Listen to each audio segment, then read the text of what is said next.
When Tupac Shakur was killed on September 7th, 1996, and Biggie Smalls was killed on March 9th, 1997, police officers were confident that they would find the murderers. Tupac Amaru Shakur, also known as Tupac, was a rap star born in New York, but Tupac moved to LA in his teens as he represented the West Coast in his music. Christopher Wallace, or Biggie Smalls, was a rap star from New York who was originally good friends with Tupac. But after an incident where Tupac was shot in 1994, Tupac believed that Biggie Smalls was behind it, when he really wasn't. This event began the East Coast versus West Coast feud between the two rappers.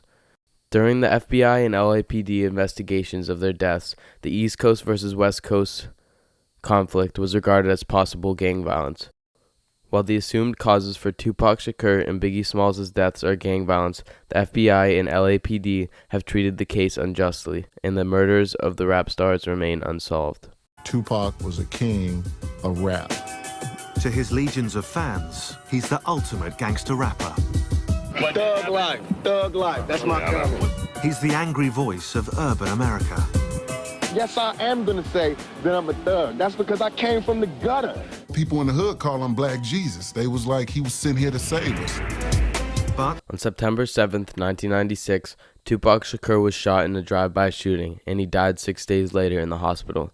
After watching the heavyweight championship between good friend Mike Tyson and Bruce Seldon, Tupac was shot driving to a nightclub at around 11:15 p.m. with Suge Knight, the chairman of Tupac's record label, Death Row Records. According to Las Vegas Police Lieutenant Mark Maston, the drive-by shooting had several witnesses. If they are credible with good information, this should be solvable. Now, over 18 years later, the murder still remains a mystery. The FBI and LAPD have treated this case unjustly as they passed up several opportunities to find more evidence and possibly determine the killer. The police had the opportunity to pursue a spotted rental car nearly identical to the white Cadillac used in the murder of Tupac. Despite the opportunity to come closer to an answer for his death, the police never sought after the vehicle. The police also had the opportunity to follow up with a witness of the shooting, but they did not act quickly enough as the witness was killed in a shooting a few weeks later. The poor investigation of Tupac's death may have been a result of Tupac's hatred toward the police.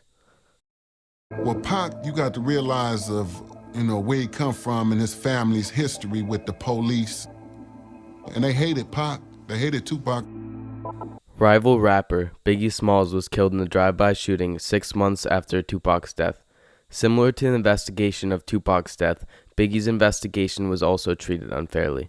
The FBI started to investigate the theory that then police officer David A. Mack was involved with the killing. The car used in the drive-by shooting of Biggie Smalls was a black Impala, and Mack owned the same kind of car. Biggie was killed with very rare ammunition, as he was killed with a Gecko 9mm bullets. And the same gun and a Tupac shrine were both found in Mack's place of residence. Along with the evidence of owning the same murder weapon and car used in the shooting, Mack was also seen on the crime scene, according to the witnesses. Despite all of this evidence, the theory ended because the FBI claimed to not have enough evidence. Biggie Smalls' mom, Valletta Wallace, filed a lawsuit against the FBI claiming that the FBI stopped the investigation to cover up for a former police officer. Mack was later arrested in a bank robbery in 1997, but the FBI never matched the ammunition from the robbery to the ammunition used to kill Biggie Smalls, the East Coast, West Coast which is another example of the poor investigation. It wasn't true, because all Pac is from the East Coast, all the outlaws from the East Coast, It was just a beef that he had with Biggie. The two rival rappers were both killed in drive-by killings just 6 months apart. These similar deaths, as well as their feud and former friendship, have caused many people to tie the two killings together. Some people have tied the two killings to gang violence and claimed that Biggie Smalls and Tupac Shakur were part of gangs, but they have no proof, and this assumption may taint both of their legacies as people. Other people thought that each of their record labels hired gang members for protection.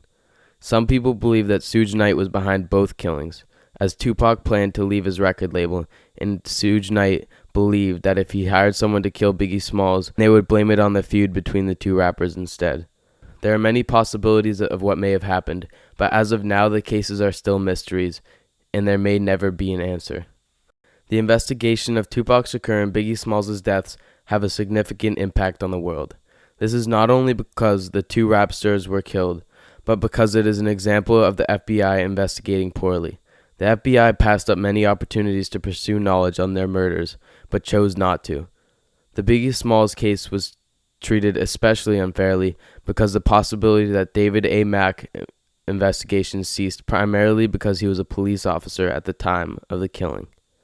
Overall, it is apparent that the Tupac and Biggie cases have impacted the world in numerous ways, and the cases have been treated unfairly. It's not even about my trial no more. It's just about loud rap music, tattoo having thugs. It's not even about me no more. It's about, some nightmare that these people having. He's definitely guilty. Anybody with thug life tattooed on their stomach is guilty. What type of reasoning is that? You know what I'm saying? We got different backgrounds. We come from two different places. Just because I look different than her doesn't mean that it's nothing that's been true. I just want print the facts so everybody can sort it out. My life is ruined because nobody has a chance to get the facts. And the fact is that I have faith in the American system, but for me to have faith in the American system, these juries and everybody else has to, play the same role and to keep an open mind. I'm already convicted. My whole life has been turned around.